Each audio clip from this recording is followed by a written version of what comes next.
नारी है, उत्तराखंड की नारी है। मोटवा जीवर खाएंगे, उत्तराखंड बचाएंगे, मोटवा जीवर खाएंगे, उत्तराखंड बचाएंगे। वो कानून लागू करो, लागू करो, लागू करो, लागू करो, कानून 1950 लागू करो, लागू करो। जय उत्तराखंड, जय उत्तराखंड। जय उत्तराखंड। फूल नहीं चिंगारी है, उत्तराखंड की नारी है, फूल नहीं चिंगारी है। उत्तराखंड की नारी है। वो कानून लागू करो, लागू करो, लागू करो, वो कानून लागू करो। लागू करो, लागू करो। राज्य आंदोलनकारियों को चिन्हित करो, चिन्हित करो, चिन्हित करो, राज्य आंदोलनकारियों को चिन्हित करो। चिन्हित करो, चिन्हित करो। पूरी बांधर बनाएंगे, उत्तराखंड बचाएंगे। स्वागत है आपका दृष्टि न्यूज में। मैं आपके साथ संदीप पोईवाल। इस वक्त हम पहुंचे हैं तहसील परिसर में, जहां पर आप देख सकते हैं भू कानून को लेके और एक समान पेंशन को लेके उत्तराखंड संघर्ष समिति की तरफ से यहाँ पे धरना प्रदर्शन किया गया है। 13 जिलों में अलग अलग तरीके से इसी आज के दिन धरना प्रदर्शन करा गया है। तो हमारे साथ बहुत सारे लोग हैं, जानते हैं उन लोगों से भी। क्या नाम है आपका? महिपाल सिंह नेगी। आप यहाँ पे आए हैं, किन चीज़ों को लेके आए हैं? ये उत्तराखंड आंदोलनकारी को है। अच्छा अच्छा। बहुत समय हो चुका है, अपना काम हुआ नहीं, कुछ नहीं हुआ। तो अभी आपने सुने अलग अलग लोगों के अलग अलग तरीके से विचार, लेकिन इस समय हमारे साथ मौजूद हैं हरप्रकाश काला जी, जो कि उत्तराखंड संघर्ष समिति के केंद्रीय अध्यक्ष हैं। उनसे भी जानते हैं कुछ बात। हरप्रकाश काला जी, आपने पहले भी तहसील में ज्ञापन दिया है और आज भी आए हैं, देहरादून भी गए। तो क्या ऐसी ज़रूरत पड़ी कि 1950 कानून अब लागू करवाने की आप लोगों ने अब आके आंदोलन करा? ऐसा है, मैं 1979 अक्टूबर से जो है उत्तराखंड आंदोलन की हिमायत करते आ रहा हूँ। और 1982 में जब रुड़की में हम आए तो रुड़की में हमने जो है 1982 में आंदोलन शुरू कर दिया था कि रुड़की जनपद बनाओ, इसे गढ़वाल मंडल में मिलाओ, उत्तराखंड राज्य बनाओ। और उत्तराखंड राज्य के लिए सबसे पहला रेलों को आंदोलन में रुड़की के ढंढेरे स्टेशन पर हम लोगों के द्वारा किया गया। और एक बात मैं और बताऊँ आपको कि 1992 में अस्थायी राजधानी गैरसैंण चंद्र सिंह गढ़वाली के नाम से करने के लिए 151 ईंटें भी रुड़की से जो है गैरसैंण पहुँचाई गई थी। 2000 में जब उत्तराखंड राज्य बन गया तो हमने उत्तराखंड राज्य केवल इसलिए नहीं, मैं यहाँ लूट खसोट मचे, यहाँ बेरोजगारी बढ़े, हम अपने मूल अधिकारों से वंचित हों, हमारी ज़मीनों का जो है दोहन किया जाए। उत्तराखंड राज्य की मांग की गई थी कि यहाँ के मूल निवासियों को उसका हक मिले, बेरोजगारों को रोजगार मिले और प्रदेश के अंतिम छोर तक विकास की धारा बहे, जिसमें सड़कों का जाल हो, बेरोजगारों को रोजगार मिले, छोटे छोटे जो है उद्योग धंधे स्थापित हों, पर्यटन प्रदेश बने, देवभूमि है उस तरह की स्थिति, एक देवताओं का वास यहाँ है तो देवताओं की तरह इस देवभूमि में जो है कार्य हो। परंतु 2000 जब उत्तराखंड राज्य बना तो अभी तक की किसी भी सरकार ने उत्तराखंड के जल जंगल जमीन और जवानी को बचाने के लिए ठोस नीति नहीं की। भले कह रहे हैं कि हमने जो है विकास की ये धारा बहा दी, वो धारा बहा दी। आज उत्तराखंड का पूरा जनमानस आंदोलन के लिए मजबूर है। और आपको पता क्या हुआ? अंडमान बात करी जाए तो ऑल वेदर रोड के तर्ज पे जगह जगह रोडें बन रही हैं और उत्तराखंड जो है कम से कम आवाजाही के लिए तो बहुत प्रसिद्ध माना जाता है। अच्छा, इससे खाली जो है रोड बनाने से आवाजाही के लिए तो ठीक हो जाएगा, पर जो पलायन हो रहा है, जो बेरोजगारी और जो घर के घर जो है खाली हो रहे हैं, उस पर तो सरकार को ध्यान देना चाहिए ना। तो बना था उत्तराखंड राज्य, तो रोजगार की आपको बात कर रहे हैं हरप्रकाश काला जी। तो रोजगार के लिए 70% मानक जो है उत्तराखंड के लोगों के लिए रखा हुआ है, जितने भी उद्योग क्षेत्र लगे हैं। हाँ, तो हमने जो है 2003 में जब माननीय एनडी तिवारी जी की सरकार बनी थी तो हमने मांग की थी उत्तराखंड के बेरोजगारों को रामपुर तिराहे पर 2 अक्टूबर 3 में 2004 में हमने मांग की थी रामपुर तिराहे पर जो है उनसे कि उत्तराखंड के बेरोजगारों को उत्तराखंड के उद्योग धंधों में 100% नौकरी दी जाए, तो उन्होंने उस समय 70% की घोषणा की थी। आज आप किसी भी इंडस्ट्री में देख लीजिए, उत्तराखंड के मूल निवासी कितने उन फैक्ट्रियों में, सारे जो उद्योगपति हैं वो अपने प्रदेश से अपने साथ जो है उन कारीगरों को ला रहे हैं, उन अधिकारियों को ला रहे हैं जो फैक्ट्री चला रहे हैं। तो उत्तराखंड का बेरोजगार तो आज भी बेरोजगार है। उत्तराखंड की भूमियों पर जो है भूमाफियों का कब्जा हो रहा है और उत्तराखंड का निवासी उनमें जो है 2-4 हज़ार की नौकरी का एक नौकर बना हुआ है। तो ये उत्तराखंड हमने इसलिए नहीं मांगा था। शिक्षा के क्षेत्र में भी आप देखिए उत्तराखंड कहाँ कितना पीछे है कि स्कूलों में जो बच्चे नहीं हैं, कारण क्या है? तो ये जो है अगर सरकार का इस ओर ध्यान होता तो ये स्थिति पैदा नहीं होती। मेरे साथ में दिल्ली वालों ने पूरे पहाड़ के पहाड़ खरीद लिए और उत्तराखंड इतना छोटा सा राज्य है कि कोई भी बड़ा पैसे वाला एक दिन में उत्तराखंड को खरीद सकता है। रॉबर्ट वडेरा, जब रॉबर्ट वडेरा की जमीन वापस ले ली तो जब हम इतने लोग हैं तो क्या हम उनकी जमीन वापस नहीं ले सकते? ले सकते हैं। वरिष्ठ आंदोलनकारी और साथ ही एडवोकेट हैं, उन लोगों से भी जान लेते हैं। जी सर, ये लगातार आपका आंदोलन चल रहा है। अभी हमने पिछली बार भी कवरेज किया था कि आपने आके ज्ञापन दिया है और देहरादून भी आप लोग गए हैं, तो किस तरीके से आज फिर से धरना दिया है, जबकि आज छुट्टी का दिन है, अधिकारी भी नहीं आए, नायब तहसीलदार ही आए, उन्हें ज्ञापन देना पड़ा आपको? देखिए, हमारा संघर्ष जो है राज्य में भू कानून को लागू करने के लिए और 10% क्षेत्र आरक्षण के लिए, और यहाँ पर जो मूल निवास है वो 1950 से लागू करने के लिए जो है हम लोग लगे हैं। आंदोलनकारियों को कभी छुट्टी नहीं होती वास्तव में, तहसील खुले बंद हो कोई भी व्यवस्था हो, लेकिन हम लोग जो है निरंतर अपनी मांगों के लिए इस तरह का कार्यक्रम करते हैं और करते रहेंगे। पहले भी हमने लोगों ने कार्यक्रम किया है, छुट्टी से हमारा कोई वास्ता नहीं है। हम लोग अपनी मांगों के संबंध यहाँ पे इकट्ठे हैं और निरंतर ऐसे भी हम आगे जो है इस कार्यक्रम करते हैं। अच्छा, 1950 का ही भू कानून मांग रहे हैं, जबकि उत्तराखंड आंदोलनकारी जो लड़ाई हुई थी उत्तराखंड आंदोलन की वो 1980 में हुई थी और उत्तराखंड जो राज्य अलग हुआ है वो 2022 में हुआ। फिर 1950 का ही कानून क्यों? उत्तराखंड राज्य जब अलग हुआ है वो कानून क्यों नहीं? ऐसा है कि वो कानून इसलिए लागू नहीं हो सकता, इससे तो बहुत कुछ नुकसान हमारा उत्तराखंड का हो जाएगा। वास्तव में पूरे जो कॉन्स्टिट्यूशनली एक हमारे यहाँ प्रोविज़न है, कोई भी राज्य गठन जो हमारा देश आज़ाद हो गया उसके बाद 1950 में 26 जनवरी को हमारे देश में हमारा संविधान लागू हुआ। संविधान लागू होने के कारण फिर उसमें जितनी भी भू के संबंधित कानून हैं राज्यों में सब ने उसको अडॉप्ट किया है। तो उत्तराखंड भी एक क्योंकि राज्य बना है, संवैधानिक प्रावधानों के अंतर्गत बना है, तो उसमें भी हम चाहते हैं वही व्यवस्था लागू रहे। यानी कि 1950 का आप उत्तराखंड जो गणतंत्र राज्य बना था उसी की तरफ पे आप चाहते हैं? उसकी तरफ से हम चाहते हैं। जब हमारा ये भारतवर्ष जो है संविधान हमारा ग्रहण कर लिया और इससे हमारी सारी व्यवस्थाएं चलती हैं, सभी विधि प्रतिविधियां जो बनती हैं वो यहीं से बनती है, तो ऐसा ही जो है तभी हम संरक्षित कर पाएंगे, अन्यथा बड़ा मुश्किल काम हो जाएगा। जी, तो सुना आपने कि तभी हम संरक्षित कर पाएंगे। 1950 में जो देश आज़ाद हुआ था, जो कानून उस टाइम पे बने थे, वो उस कानून को लेकर उसी तरह से उत्तराखंड में भी ये चाह रहे हैं। एक आपकी मांग यहाँ पे वैसे तो 5 मांग थी, लेकिन एक मांग और थी, एक पेंशन का क्या मुद्दा है पूरा? असल में क्या, उत्तराखंड में जो राज्य आंदोलनकारियों ने सब जगह आंदोलन किया उसमें कुछ घायल भी हो गए, कुछ जेल गए, और उसके बाद जो सरकार की विभिन्न नीतियाँ बनी इस बारे में, इसके मानक बने हैं।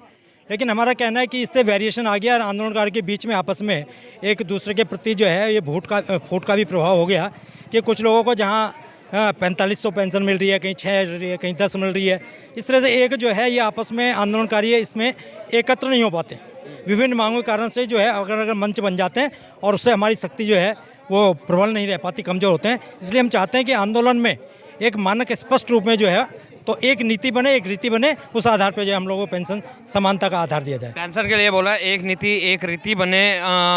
इसी के साथ हमारे साथ कुछ युवा भी हैं, युवा से भी जानते हैं।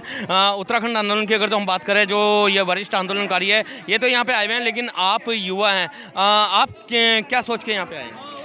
हमें सशक्त भू कानून की आवश्यकता है और क्या कहते हैं ये जो पेंशन है, जो वंचित पेंशन चिन्हीकरण जो नहीं हो पाया है उसको हमें तरीके से उसका अधिकार लेना है। कई लोग वंचित रह गए हैं जो हमारे बीच क्या कहते हैं, कई बुजुर्ग हैं जो अब इस दुनिया में नहीं भी हैं, तो उनको उस तरीके से हमको उनका अधिकार के लिए लड़ना है और सारे युवा तो युवा भी एक हो गया है कि उनके अधिकारों के लिए लड़ना है, क्योंकि जो लोग उत्तराखंड आंदोलन की लड़ाई में शहीद हुए हैं कहीं तक वो भी वंचित रह गए हैं। इस वजह से युवा भी हमारे साथ हैं, यहाँ पे बुजुर्ग भी हैं, बहुत सारे लोग हैं। जी क्या कहना चाहेंगे आप भू कानून को लेकर? हम तो यही कहना चाह रहे हैं कि जो चिन्हितकरण के लिए वो रह गए हैं उनको चिन्हित किया जाए बस। जो चिन्हित किया जाए।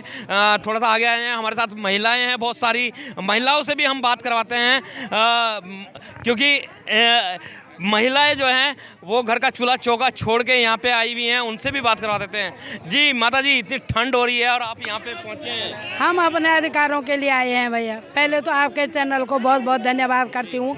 आप रोज़ आते हैं, रोज़ हमारी मांगों को आगे पहुँचाते होंगे या नहीं पहुँचाते, वो आपकी ड्यूटी है, लेकिन आप आते हैं। हम आपका चैनल का बहुत बहुत धन्यवाद करते हैं। और हम इसलिए आए हैं, अपनी मांगों के लिए आए हैं। कुछ आंदोलनकारी जो अब आंदोलन चले थे तो हमने पूरे भरपूर ढंग से निभाए थे, ये आंदोलन किए थे। लेकिन अब आंदोलन आधा चिन्हित हुए, आधा नहीं। आधा को ज़्यादा, किसी को ज़्यादा, किसी को कम पेंशन मिलती है। हम ये नहीं चाहते हैं। हम चाहते हैं सबको एक समान मिले और सबको सब चिन्हित हों। हम इसलिए यहाँ पर आए थे और भू कानून के लिए। आपने के महिला इस वजह से आई थी कि सब चिन्हित हों, और क्या नाम है, जो बात है वो है एक पेंशन एक समान। यहाँ पे हमारे साथ हेमंत बड़ौतवाल जी है, लेकिन इनसे बात करने से पहले हम वरिष्ठ जो आंदोलनकारी हैं नंदा एरी, उनसे भी बात करते हैं कि नंदा एरी जी, आप जो हैं भाजपा की भी एक वो हैं, लेकिन भाजपा सरकार के ही खिलाफ आप यहाँ पे धरने पे बैठी हैं। क्या भाजपा से इतनी नाराज़गी हो गई आपको? नाराज़गी तो नहीं है, जितने जैसे हम आगे खड़े होते हैं, सारे आंदोलनकारी जो महिलाएं बहनें हैं वो आती हैं, तो वो कहती हैं हम तो अभी, हमारा तो चिन्हितकरण ही नहीं हुआ है ना, हमारा चिन्हितकरण नहीं हुआ। कई बहनों की पेंशन है। जिन बहनों ने ये आंदोलन किया, उत्तराखंड अलग करी है, तो वो बहनों का दुख दर्द मैं भी देखती हूँ, इसीलिए मैं इनके साथ हूँ। मैं भी आंदोलनकारी हूँ, मैं भाजपा की और उपाध्यक्ष हूँ करके मैं पीछे नहीं जाऊंगी, अपना मुंह नहीं छुपाऊंगी, मैं आगे आऊंगी। और सारी नंदा एरी जी, यहाँ पे भाजपा के खिलाफ लड़ाई है, लेकिन आप जितने भी यहाँ पे आंदोलन में बैठे हैं वो भाजपा के ही हैं, तो अपने से अपने ही क्यों लड़ रहे हैं? हम लड़ाई नहीं कर रहे, मांग रहे हम। तो आपकी मांगे क्यों नहीं सुनी जा रही?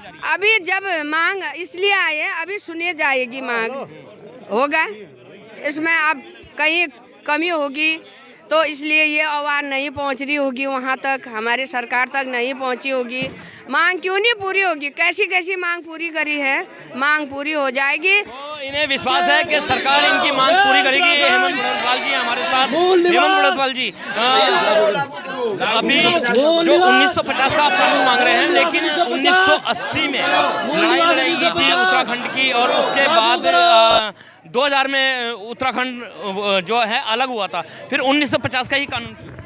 ऐसा है, जब 1932 का भू कानून झारखंड को दे दिया, उत्तराखंड ही एक ऐसा प्रदेश है जिसमें कोई जो है भूमिपुत्रों को कोई अधिकार नहीं दिए गए। एकमात्र हिमालय का क्षेत्र है जिसमें आप मैदान से लेकर के पहाड़ तक कहीं भी आप ज़मीनें खरीद सकते हैं। जब 1932 का भू कानून झारखंड को दे दिया, जम्मू कश्मीर को दे रखा है आपने, नॉर्थ ईस्ट को दे रखा है, हिमाचल प्रदेश को दे रखा है, तो वो भी तो हमारे साथ में लगा हुआ सटा हुआ राज्य है ना। उन्होंने अपनी भूमि को जो है संरक्षित कर लिया। उत्तराखंड भी चाहता है कि जो गलतियां हुई हैं उस गलतियों को सही करने का समय है। एक समय उत्तराखंड लेने का समय था और अब एक उत्तराखंड को बचाने का समय है। जो गलतियां 2000 में हुई, अगर उस समय सरकार चाहती, चेत जाती और सबसे पहले भू कानून इस तरीके से लेकर के आती कि यहाँ के लोगों को यहाँ के हुकूक मिलेंगे। ज़मीन, जब ज़मीन ही नहीं रहेगी, जंगल ज़मीन जवानी नहीं रहेगी, तो फिर उत्तराखंड किस काम का? उत्तराखंड अगर इस तरीके से चलता रहा तो उत्तराखंड नाम का उत्तराखंड हो जाएगा। जब सरकार बन रही थी 2014 में बनने जा रही थी, उन्होंने अपने मैन्युफैक्चर में खास तौर से उत्तराखंड के लिए ये घोषणा कही थी कि भू कानून लागू किया जाएगा और जो भी मांगे हैं उत्तराखंड के लोगों की वो पूरी की जाएगी। भाई किया तो नहीं गया ना, बोलने और करने में अंतर होता है ना। अगर कर दिया होता तो हल्ला बोल नहीं होता ना। लोगों में आक्रोश क्यों है? आप देखो ना, 2.25 लाख की रैली जो है परेड ग्राउंड में क्यों निकली? युवाओं में असंतोष है, राज्य आंदोलनकारियों में असंतोष है, मातृशक्ति में संतोष नहीं है, तो जिसकी वजह से ये सारी दिक्कत है। भाई अगर नहीं माने जाओगे तो लोग जो है सड़कों पे उतरेंगे। अभी आज देखो, आज ही नहीं, सरकार को 15 दिन का अल्टीमेटम दे दिया गया है और हर बागेश्वर के अंदर जो है ये मूल निवास और भू कानून को लेकर के जो है एजिटेशन है और अलग अलग जगह हल्द्वानी में है, दिल्ली में है 10 तारीख को, तो सब जगह जो है ये बात फैलती जा रही है। सब लोग जागरूक हो रहे हैं। जब जनता जागरूक हो जाएगी तो जो है सरकार को सब करना पड़ेगा।